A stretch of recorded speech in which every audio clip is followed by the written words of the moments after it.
5 काम करो। या रसूल अल्लाह कौन कौन से? फरमाया अगर रास्ते में बैठना है तो नजरें नीची करके बैठो, इसको भी उसको भी, आने वाले को भी और जाने वालों को भी देखने की तुम्हें इजाजत।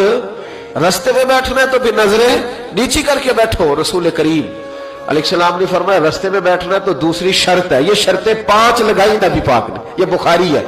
फरमाया रास्ते में बैठना है तो दूसरी शर्त तुम्हारे लिए ये है कि जितनी चीजें तकलीफ देने वाली रास्ते में पड़ी होंगी वो बैठने वाले ने उठानी है।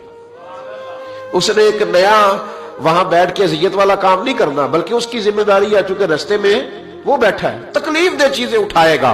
और तीसरी शर्त नबी करीम अलैहिस्सलाम ने फरमाया तुम पर जरूरी है कि तुमने सलाम लेने वाले का जवाब जल्दी देना है। रास्ते में बैठना है तो सलाम लेने वाले का जवाब जल्दी देना है। और चौथी शर्त यह है कि तुमने रास्ते में बैठे बैठे नेकी का हुक्म देना है और बुराई से मना करना है। ये 5 काम करने हैं, फिर तुम्हें रास्ते में बैठने की इजाजत है, ये रास्ते का हक है।